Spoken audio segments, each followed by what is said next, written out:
नमस्कार मंडळी, श्री स्वामी समर्थ. स्वागत आहे तुमचं माझ्या युट्यूब चॅनल मध्ये. आजचा दिवस तुम्हाला खूप छान सुख समाधानाचा आणि आनंदाचा जाऊ देत ही स्वामींच्या चरणी प्रार्थना करते आणि आज या नवीन व्हिडिओला सुरुवात करते. तर बघा मित्रमैत्रिणींनो, लवकरच म्हणजे अगदी 2 दिवसावरती पौर्णिमा जी आहे तर ती आलेली आहे आणि ही अधिक पौर्णिमा असणार आहे. तसं बघायला गेलं तर प्रत्येक महिन्यामध्ये पौर्णिमा तिथी ही येत असते, परंतु प्रत्येक पौर्णिमा तिथीचं महत्व हे देखील वेगवेगळं असतं आणि त्यामध्येच ही अधिक पौर्णिमा असल्यामुळे ही अतिशय अत्यंत शुभ आणि तितकीच फलदायी पौर्णिमा मानली जाणार आहे. हिंदू धर्मशास्त्रात अधिक मासाला अतिशय अत्यंत पवित्र आणि फलदायी मानले जाते. 2026 मध्ये हा पुण्य पर्व काळ ज्येष्ठ महिन्यात आला आहे. याला अधिक ज्येष्ठ मास असं म्हटलं जातं. त्याचा कालावधी 17 मे 2026 ते 15 जून 2026 पर्यंत असणार आहे. पंचांगानुसार ज्येष्ठ अधिक मासातील ही पौर्णिमा 30 मे रोजी सकाळी 11:57 सुरू होईल, तर दुसऱ्या दिवशी म्हणजेच रविवारी 31 मे रोजी दुपारी 2:14 समाप्त होईल आणि उदय तिथीनुसार ज्येष्ठ अधिक पौर्णिमा ही रविवारी म्हणजेच 31 मे रोजी साजरी केली जाणार आहे. अधिक मासात येत असल्यामुळे या पौर्णिमेला पुरुषोत्तम पौर्णिमा या नावाने सुद्धा ओळखलं जातं. पुरुषोत्तम मास हा संपूर्णपणे भगवान श्रीहरी विष्णुदेवांना समर्पित मानला जातो. त्यामुळे या पवित्र महिन्यात येणाऱ्या पौर्णिमेचं फळ इतर सामान्य पौर्णिमेपेक्षा कितीतरी अधिक पटीने जास्त असतं. शास्त्रानुसार या दिवशी केलेले प्रत्येक सत्कर्माचे फळ अनेक पटीने मिळते. या पवित्र दिवशी गंगेत स्नान करणे, भगवान विष्णुदेवांच्या सत्यनारायण स्वरूपाची पूजा करणे, उपवास करणे, दान धर्म करणे आणि भक्तिभावात लीन होण्याने सर्व पापांचा नाश होतो आणि भाविकांचा सुख शांती समृद्धी लाभते. पौर्णिमेचा चंद्राशी थेट संबंध आणि चंद्र हा मनाचा कारक मानला जातो. म्हणूनच या दिवशी उपवास आणि पूजा केल्याने मन शांत होतं आणि सकारात्मकता वाढते. स्कंद पुराण, विष्णू धर्मोत्तर पुराण आणि भविष्य पुराण यासारख्या ग्रंथामध्ये अधिक मासातील पौर्णिमेच्या महत्वाच्या सविस्तर वर्णन केलेलं आहे. अधिक मासातील पौर्णिमेला भगवान विष्णुदेवांची पूजा केल्याने अनेक यज्ञ केल्या इतकं पुण्य प्राप्त होतं. या दिवशी मनोभावे केलेले दान, नामस्मरण आणि साधना माणसाला मोक्षाच्या आणि आध्यात्मिक प्रगतीच्या मार्गावरती घेऊन जाते. ज्येष्ठ अधिक पौर्णिमेला ठेवल्या जाणाऱ्या उपवासामुळे घरात सुख शांती समृद्धी आणि आनंद ऐश्वर, त्याचप्रमाणे माता लक्ष्मीची पूजा केल्याने घरामध्ये धन धान्य समृद्धी टिकून राहते. ज्या अविवाहित मुली हा उपवास मनापासून करतात त्यांना मनासारखा जोडीदार मिळतो, तर अविवाहित मुलांना गुणी आणि सुयोग्य पत्नी लाभते. या दिवशी पांढऱ्या वस्तू जसे की दूध, दही, साखर, तांदूळ, पांढरे कपडे दान केल्याने भगवान चंद्रदेव प्रसन्न होतात आणि मनाला शांती लाभते. त्याचप्रमाणे अधिक मासात 33 मालपुये दान करणं ही एक विशेष परंपरा आहे. या दिवशी केलेल्या दानामुळे कुटुंबात सुख समृद्धी शांती नांदते. धार्मिक दृष्टीने हा दिवस अतिशय अत्यंत शुभ आणि तितकाच फलदायी महत्वाचा असल्यामुळे या दिवशी घरामध्ये काही प्रभावशाली सेवा आणि उपाय देखील केल्या जातात. त्याचबरोबर काही चुका ज्या आहेत तर त्या आवर्जून आपल्याला या दिवशी टाळायच्या आहे. म्हणूनच या अधिक मासामध्ये येणाऱ्या या पौर्णिमेच्या दिवशी आपल्याला चुकून या 2 भाज्यांचं सेवन जे आहे तर ते घरामध्ये करायचं नाही. तुम्ही व्रत करत नसाल तरी देखील आपल्याला पौर्णिमेच्या दिवशी 2 भाज्या ज्या आहेत तर त्या चुकून देखील घरामध्ये बनवायच्या नाही किंवा ग्रहण करायच्या नाही.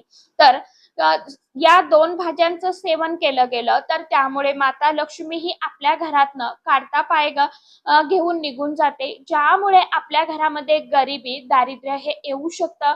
या दिवशी 95% महिला करतात ही एक चूक, तर ती कोणती चूक आपल्याला आवर्जून टाळायची आहे. त्याचप्रमाणे त्या कोणत्या भाज्या चुकून आपल्याला खायच्या नाही अशी सविस्तर माहिती आजच्या या नवीन व्हिडिओमध्ये मी तुमच्या बरोबर शेअर करणार आहे. त्यामुळे तुम्ही हा व्हिडिओ स्किप न करता शेवटपर्यंत नक्की बघा. चॅनलवरती तुम्ही जर हा व्हिडिओ पहिल्यांदा बघत असाल तर चॅनलला आवर्जून सबस्क्राईब करा आणि असेच नवनवीन माहितीपूर्ण व्हिडिओ बघण्यासाठी समोरील बेल आयकॉनलाही प्रेस करा। त्यामुळे काय होईल, जेव्हा कधी मी नवीन व्हिडिओ अपलोड करेल तर सर्वात अगोदर त्याचं नोटिफिकेशन तुम्हाला मिळेल आणि तुम्ही एकही व्हिडिओ मिस करणार नाही। कमेंट बॉक्समध्ये ओम नमो भगवते वासुदेवाय नमः हा मंत्र सर्वांनी आवर्जून लिहा। तर बघा मित्रमैत्रिणींनो, ज्येष्ठ पौर्णिमेच्या दिवशी आपल्याला सकाळी लवकर उठायचं आहे।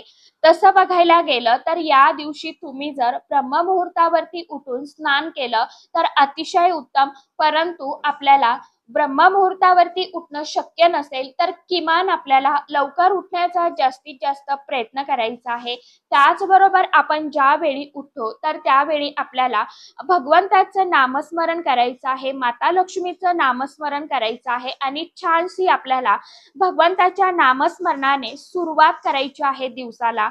शक्य असेल तर या दिवशी पवित्र नद्यांमध्ये किंवा तीर्थक्षेत्री जाऊन स्नान करावं किंवा मग घरच्या घरी अंघोळीच्या पाण्यामध्ये थोडंसं गंगाजल, थोडीशी हळद टाकून स्नान करावं।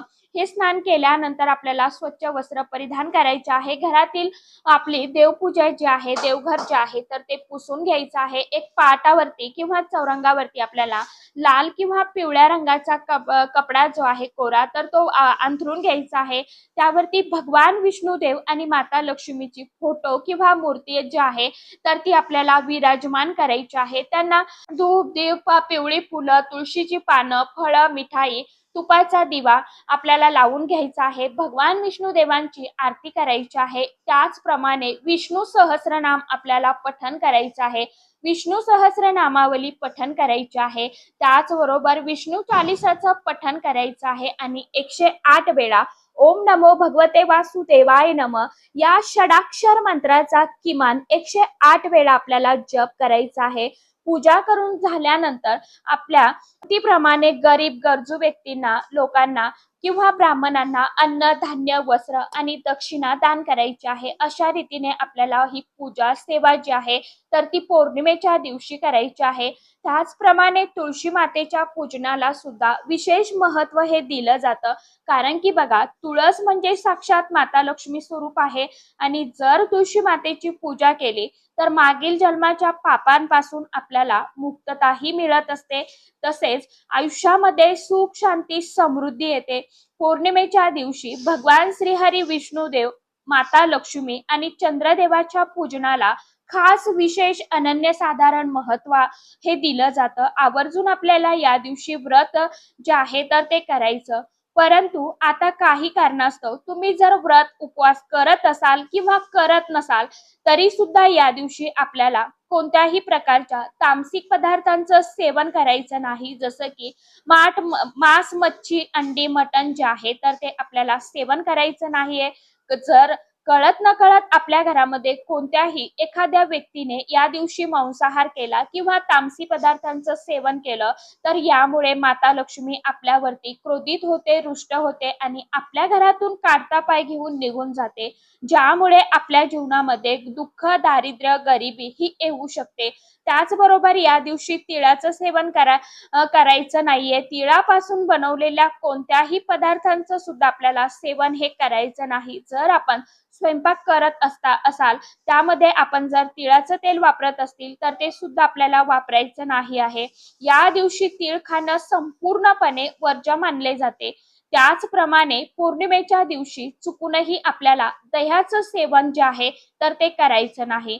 जर आपल्याकडनं कळत न कळत दह्याचं सेवन केलं गेलं तर यामुळे आपल्याला धनाची हानी जी आहे तर ती होण्याची दाट शक्यता असते। त्याचबरोबर आरोग्याबाबत काही समस्या सुद्धा निर्माण होऊ शकतात। पौर्णिमेच्या दिवशी चुकून देखील आपल्याला कांदा, लसण जो आहे तर त्याचं सेवन करायचं नाही, कारण कांदा आणि लसण हा तामसी पदार्थ मानला जातो। पौर्णिमेच्या दिवशी आपल्याला चुकून देखील भोपळ्याचं सेवन हे करायचं नाही, म्हणजे भोपळा आपल्याला घरी आणायचा सुद्धा नाही, तो कापायचा देखील नाही, त्याचं सेवन देखील करायचं नाही। पौर्णिमेच्या दिवशी ज्या लाल रंगाच्या भाज्या असतात, जसं की कांदा आहे, टोमॅटो आहे, बीट आहे, गाजर आहे, तर या भाज्यांचं सेवन सुद्धा चुकून देखील करायचं नाही। त्याचबरोबर आपल्याला या दिवशी वांग्याच्या भाजीचं सेवन देखील करायचं नाही, कारण वांग हे तामसी पदार्थामध्ये मानलं जातं. आता तुम्ही जर पौर्णिमेच्या दिवशी व्रत ठेवणार असतील तर त्या दिवशी आपल्याला चुकून फणसाचं सेवन हे करायचं नाही किंवा फणसापासून बनवलेल्या कोणत्याही पदार्थाचं सेवन हे करायचं नाही, कारण फणस सुद्धा तामसी पदार्थामध्ये येतं. तर या काही ज्या भाज्या आहेत तर त्या आपल्याला आवर्जून पौर्णिमेच्या दिवशी सेवन करायच्या नाही. जर कळत नकळत आपल्याकडनं या भाज्यांचं सेवन केलं गेलं तर त्यामुळे आपल्या जीवनामध्ये अनेक प्रकारच्या आर्थिक समस्या, अडचणी, संकटांना आपल्याला सामोरं जाऊ लागू शकतं. त्याचबरोबर पौर्णिमेच्या दिवशी काही चुका ज्या आहेत तर त्या आवर्जून आपल्याला टाळायच्या आहे. या दिवशी कोणत्याही प्रकारच्या आपल्या घरामध्ये वादविवाद, भांडणं होणार नाही याची आपल्याला काळजी घ्यायची आहे. आपल्याकडून इतरांना सुद्धा त्रास झाला नाही पाहिजे याची देखील आपल्याला काळजी घ्यायची आहे. कोणत्याही व्यक्तीचा अनादर करायचा नाही. आपल्या घरामध्ये आपल्याला विशेष स्वच्छताची काळजी जी आहे तर ती घ्यायची आहे, कारण की जिथे स्वच्छता असते तिथे साक्षात माता लक्ष्मी ही वास करत असते. कारण की माता लक्ष्मीला शांतता आणि स्वच्छता ही अतिशय अत्यंत प्रिय आहे. म्हणून आपल्याला होईल तेवढं आपलं घर, अंगण जे आहे तर ते नीटनेटकं स्वच्छ ठेवायचं आहे. घरामध्ये शांतता पाळायची आहे. त्याचबरोबर माता तुळशी ही भगवान श्रीहरी विष्णू देवांना अतिशय अत्यंत खूप प्रिय आहे. म्हणूनच तिला हरिप्रिया या नावाने सुद्धा ओळखलं जातं. तर पौर्णिमेच्या दिवशी चुकून देखील आपल्याला तुळशीची पानं किंवा मंजिरी जी आहे तर ती तोडायची नाही. ते अशुभ आणि तुळशी मातेचा अपमान केल्यासारखं मानलं जातं. यामुळे सुद्धा माता लक्ष्मी आपल्यावरती रुष्ट होऊ शकते. शास्त्रानुसार पौर्णिमेला केस धुणं किंवा नखे कापणं शुभ मानले जाते. पैशाचे नुकसान होऊ शकते आणि घरामध्ये गरिबी येऊ शकते. हे पुरुष तसेच विवाहित महिला, अविवाहित मुली या सर्वांसाठी आहे. धार्मिक मान्यतेनुसार जिथे साफसफाई असते तिथे माता लक्ष्मीचं आगमन हे होतच असतं, परंतु सूर्योदयानंतर किंवा रात्री झाडू मारल्याने माता लक्ष्मी कोपित होते. त्याचप्रमाणे पौर्णिमेच्या रात्री पूजा करताना चुकून माता लक्ष्मीला तुळशीचं पान अर्पण करू नका. तुळशीची पानं भगवान श्रीहरी विष्णुदेवांना प्रिय आहेत, देवी माता लक्ष्मीला नाही. माता लक्ष्मीला तुळशीची पानं अर्पण केल्याने तुमच्या प्रगतीवरती परिणाम होऊ शकतो. त्याचबरोबर पौर्णिमेच्या दिवशी जर तुम्ही तुमच्या आई किंवा वडिलांशी वादविवाद केला, त्यांना अपमानित केलं किंवा त्यांना अपशब्द वापरले तर त्यामुळे चंद्रदोष जो आहे तर तो निर्माण होतो आणि दोषामुळे सुख आणि समृद्धी ही प्रभावित होते. तर या काही चुका आहेत. त्याच बरोबर या काही भाज्या ज्या आहेत तर त्या चुकून देखील आपल्याला रविवारच्या दिवशी म्हणजेच आपल्याला या भाज्यांचं घरामध्ये सेवन करायचं नाही आहे. तर तुम्ही उपवास करा किंवा नका करू, परंतु आपल्याला ह्या भाज्या घरामध्ये सकाळीही नाही आणि संध्याकाळी देखील आपल्याला आपल्या घरामध्ये या दिवशी बनवायच्या नाही आणि ग्रहण देखील करायच्या नाही. तर अशा पद्धतीने तुम्हाला आपल्या घरामध्ये पौर्णिमेच्या दिवशी खास करून आपल्याला काही सेवा ज्या आहेत तर त्या देखील करायच्या आहे. कोणत्या सेवा करायच्या आहे तर महालक्ष्मी अष्टकम आपल्याला 16 वेळा पठण करायचं आहे. त्याचबरोबर श्री सुक्तम आपल्याला 16 वेळा पठण करायचं आहे. कनकधारा स्तोत्रम आपल्याला ते देखील 16 वेळा पठण करायचं आहे. अशा पद्धतीने माता लक्ष्मीला आपल्या घराकडे आकर्षित करण्यासाठी आणि आपल्या घरामध्ये स्थिर राहण्यासाठी आपल्याला आपल्या घरामध्ये पौर्णिमेच्या दिवशी आवर्जून या सेवा ज्या आहेत तर त्या करायच्या आहे.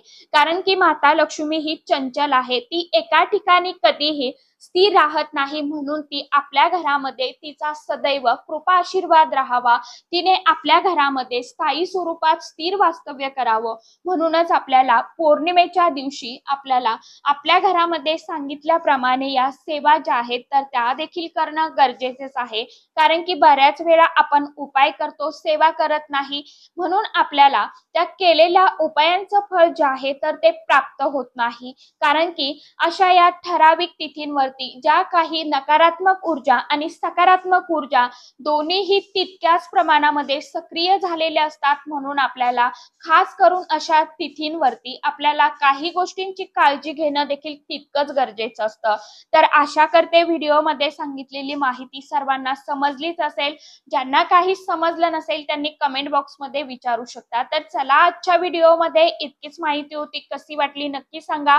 व्हिडिओ आवडला तर चॅनलला आवर्जून लाईक, शेअर, सबस्क्राईब जरूर करा. परत भेटूया नवीन माहिती सोबत, नवीन व्हिडिओसोबत. तोपर्यंत सर्व माझ्या युट्यूब परिवाराला श्री स्वामी समर्थ.